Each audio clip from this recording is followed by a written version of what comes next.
What's going on, guys? Welcome to episode number 30 of our Cincinnati Reds franchise. In this one, I've got updates from the minor league level from AA to AAA, about 7 minutes in total for each.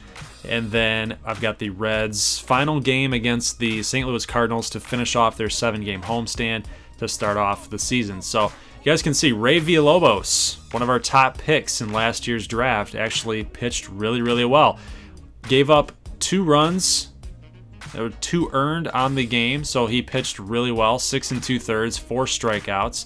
He's got a nice quick delivery, gets the ball out, works fast. So I kind of like what he's got as far as pitches that he has and how he's able to get guys out. He's not going to overpower you, so that's the kind of pitcher that he feels like. So I'm really excited about his future. Probably seems more like a back end of the rotation guy or a middle reliever in the future. We'll have to just see how he progresses and how he does for the rest of his career because, you never know. He might become a legitimate frontline starter, at least a number 2 or number 3. So you guys can see here, Shed Long is seeing the ball really well. He had a home run here. The previous at-bat was a double, and then now with a runner on first base, he's going to send a long fly ball out there to right center field near the Ferris wheel and hit a 2-run bomb. So Shed Long, 3 ribbies in this game, 3 for 4, absolutely went off. Main reason why we won this baseball game, and him and Forrest Wall actually tied the game up with that RBI single that he had right there. And you guys can see Thomas Moore, one of our draft picks in our first season of this franchise. He ended up playing really well. Villalobos, there you go, 6 2/3, 6 hits, 2 earned, 4 Ks, and then Cody Reed stepped in and got 3 strikeouts in an inning and a third. So all things considered, things are looking good down in AA. Let's go to AAA. We can see Pavin Smith coming up to bat here in the first inning, getting a single. Nobody on though, nothing doing. Diego Palmeiro, one of our free agent signings that we kind of like him. He's hitting DH right now in this game, but kind of like what he offers offensively. Not a whole lot of power, but 77s in contact from right and left, so he's a pretty good player. Does play second base, but in this game he's playing designated hitter. So you guys can see Daniel Wright gets out of that inning against Toledo, the Mud Hens. It's kind of cool that we're playing against a Detroit Tigers minor league affiliate. Reds, Tigers, we all know that I'm a big Tigers guy, right? Tyler Stevenson hitting really well, 429 down in the AAA level, and he's probably going to end up getting a call up here at some point. Maybe that's September, maybe that's because of an injury. I'm not sure. We'll have to see how that plays out. But we see that Danny Wright gets into a little bit of trouble here with runners on the corners with 1 out, and Toledo is going to get a run in off of a sacrifice fly. We'll go to the next inning here, and here's Tyler Goodell. He's going to get on with a walk, so glad to see that. And then we got Taylor Trammell, sending a ground ball out there to second base, but he's going to end up beating this throw out. So kind of wanted to see him lift the ball instead of, trying to hit it hard, on the ground, because obviously that's what the pitcher's trying to get you to do, is get you to ground out into a double play. But we can see that Pavin Smith unable to come through. Let's jump over to the 4th inning. So the bottom of the 4th, Tyler Stevenson comes up, and he's going to send a ringing double down the left field line to the wall, and he's going to slide in safely. So we got a little something going here. 9 pitches later for Dilson Herrera. He gets the 10th pitch, so he worked this thing perfectly. And he sends a line drive out there to left field, and he's going to slide in safely with a double. So RBI is on the board, 1-1 now. Let's go to the bottom of the 5th inning with Taylor Trammell up to bat. Let's see what he can do. He is going to send a long fly ball out there to right field. It's deep. Can it get over the wall? That's the question. It does. Taylor Trammell hits another home run.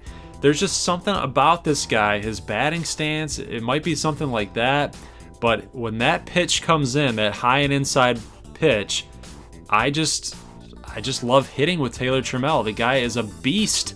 Somebody said in the comment section that he is a stat stuffer or he's a cheat. Oh, I said that. But he's a cheat code. Yes, you're exactly right. Taylor Trammell is a cheat code. We see with 2 outs now, Pavin Smith adds to his hit total on the game and gets a single, but again, nothing going. So Game will end up being tied 2-2. Now it's going to end up being 3-3, as again, Daniel Wright is in a little bit of trouble here. We're in the 6th, and a fly ball, little pop out to shortstop. That's Dilson Herrera going to end the bleeding here. So here's Aristides Aquino, who's going to get a fastball low and away, and he's just going to send this thing far and deep for a 414-foot shot. This guy has heck of power. I'm really impressed with Aristides Aquino.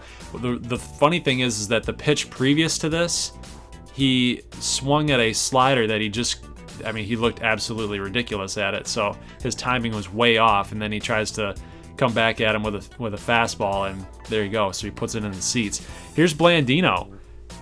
Who knew that Blandino had this kind of speed, right? So he slides in safely with a triple. Tyler Goodell comes up and sends a RBI single out there to right field. So we are now up 4-3.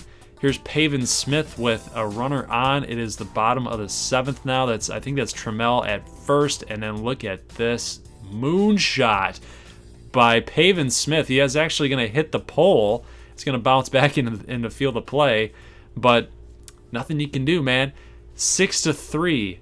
Pavin Smith comes through with a 2-run shot. This guy's been on fire all game long.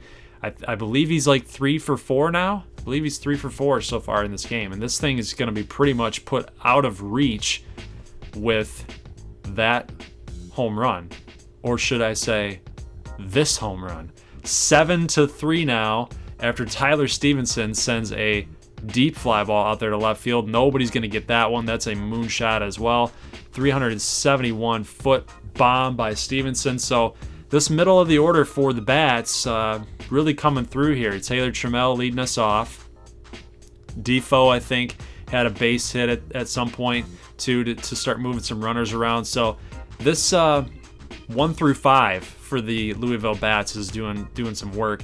So you see here, Jimmy Sherfy, one of the guys that we acquired in trade, comes on and starts striking people out. So I mean, Jimmy Sherfy is doing some damage here at the AAA level too. He's like our worst rated player too. So pretty interesting that he's actually coming through. But look at Trammell.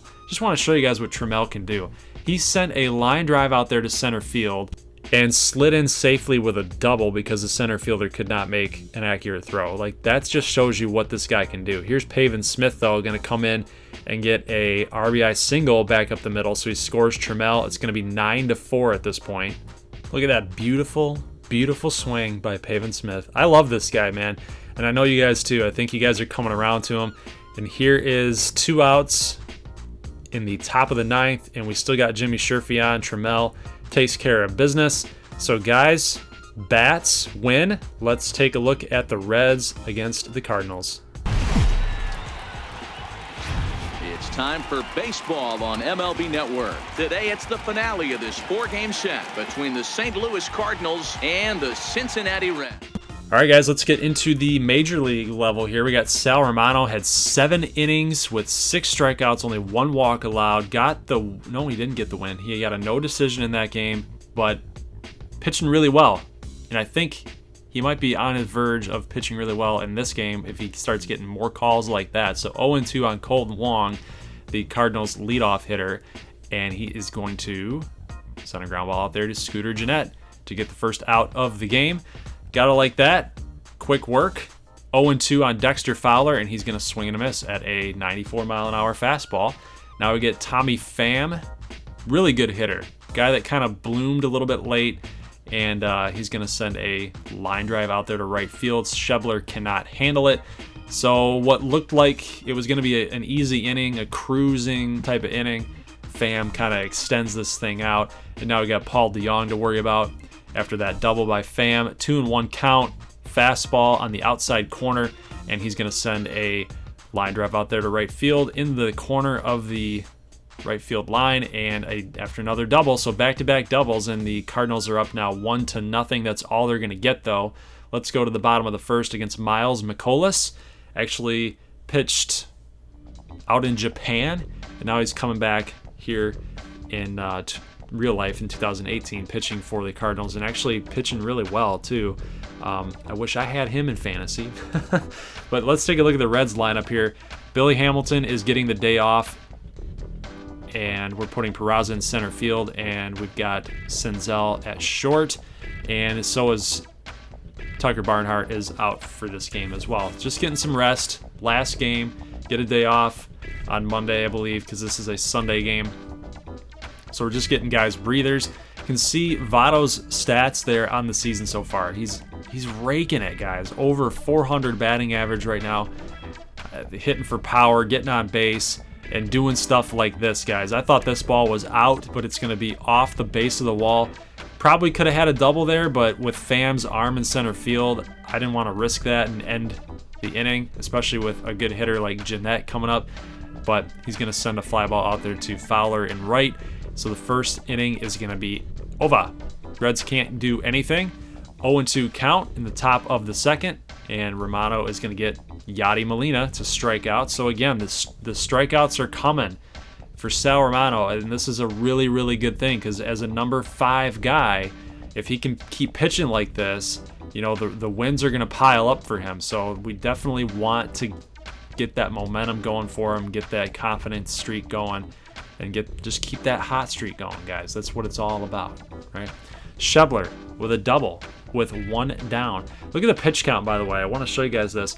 8 pitches in the bottom of the second. So the Reds are just swinging at everything, and McCollus is obliging because, I mean, at that point, you're just throwing strikes all day. Yeah, you're just wanting everybody to just put the bat on the ball, let your defense work, and that's what McCollus is doing. The Reds are not being patient up there. We're seeing fastball. We're trying to get after him, and it's actually costing us here because we're unable to cash in on some of these guys that we've got into scoring position, and we're not even getting on base in order for that to happen either. So it's coming, these doubles and these guys getting on base are coming late, and that's not a situation that's not scenarios you want to find yourself in. So here's Joey Votto in the bottom of the 4th, and he is going to get he's going to get a double now because Ozuna cannot track it down there in left field. So good stuff there by Joey Votto, and this is what we needed though, guys. Just like we were just talking about.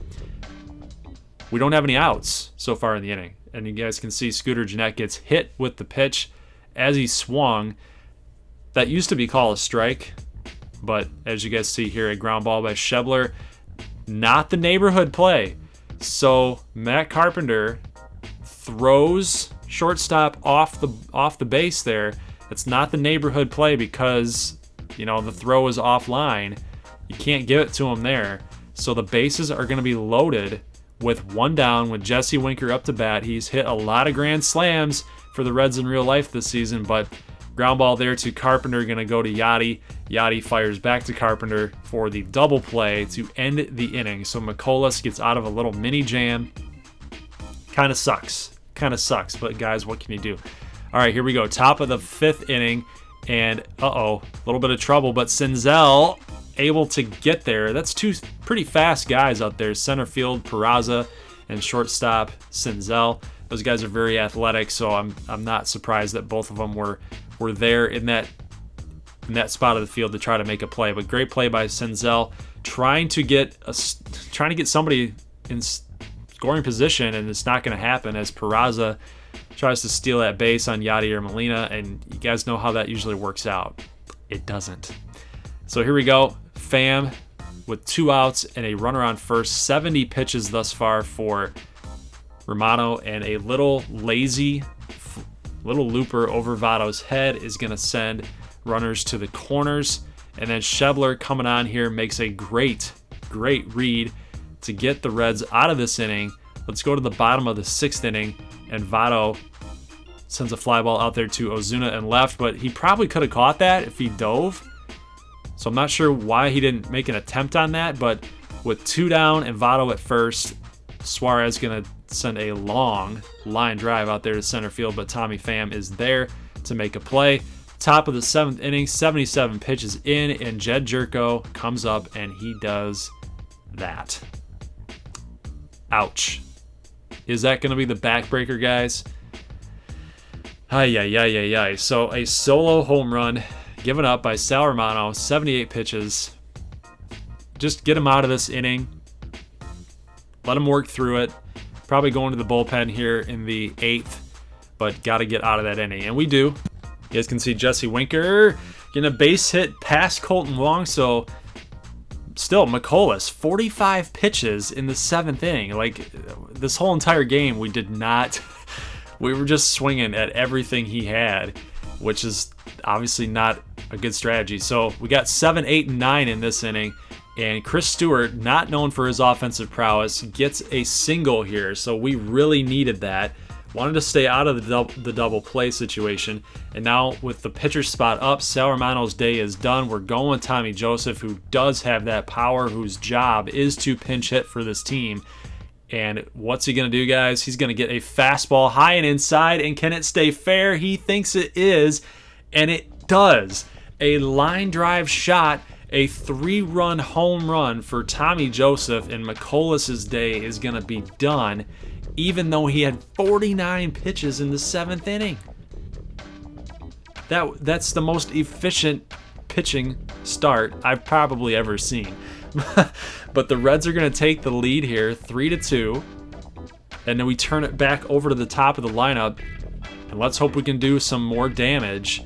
We cannot. We'll only get the 3 runs. Kyle Crockett comes in. Sal Romano's day is done. 84 pitches for him. 7 innings strong yet again. 9 strikeouts. So Crockett already gets 1 down. And then he's going to get 2 out here as Winker camps under this one, makes a nice play.